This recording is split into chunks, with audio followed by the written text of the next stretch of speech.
D'après ce que vous me décrivez, ça pourrait être un effet indésirable de votre traitement. Ce sont des cas rares, mais ça peut arriver. Je ne pense pas qu'il soit nécessaire d'agir en urgence.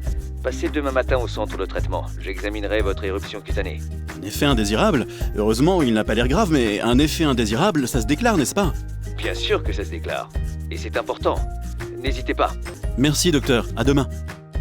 Mais c'est quoi un effet indésirable ? Un effet indésirable, Mathieu, c'est une réaction nocive et non voulue à un médicament ou un produit de santé, et bien sûr les médicaments dérivés du sang et les analogues recombinants.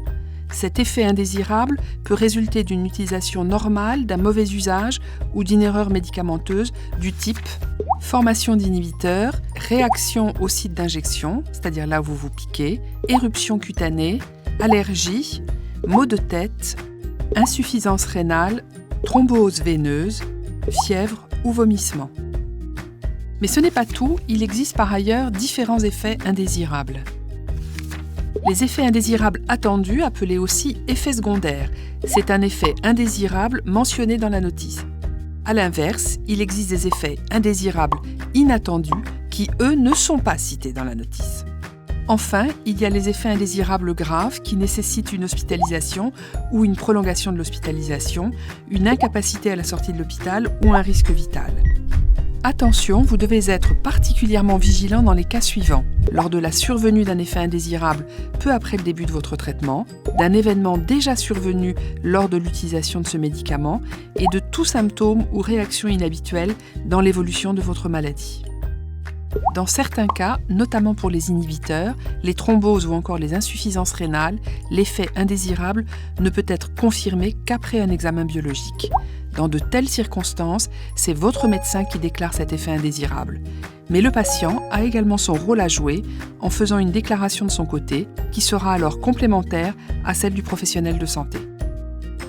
Très bien, mais pourquoi je devrais le déclarer, moi, cet effet indésirable ? Déclarer un effet indésirable permet tout d'abord d'identifier les risques liés à un médicament et ainsi de l'améliorer. Cela permet également d'éviter les accidents graves pouvant survenir auprès d'un autre patient.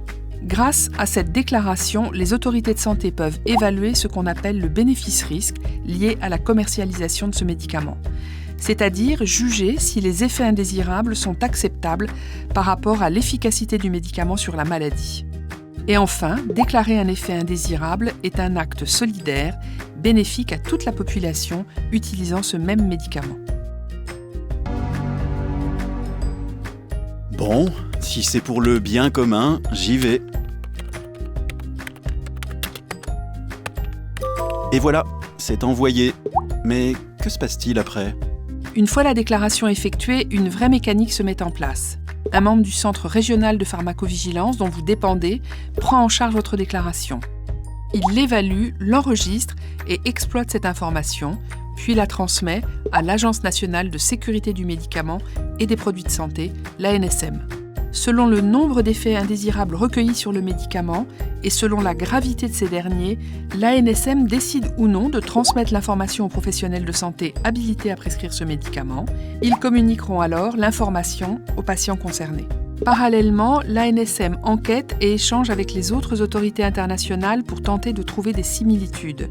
Selon les résultats de ces enquêtes, des mesures de sécurité peuvent être prises, comme par exemple modifier la notice du médicament, en restreindre l'utilisation ou encore retirer son autorisation de mise sur le marché. Et si j'ai besoin d'aide pour faire ma déclaration, vers qui je me tourne ? Vers tout professionnel de santé et le centre de pharmacovigilance de votre région, mais aussi les associations de patients, telles que l'Association française des hémophiles ou Maladies rares Infoservice. Vous pouvez également consulter le site internet www.déclareruneffetindésirable.afh.asso.fr. www.déclareruneffetindésirable.afh.asso.fr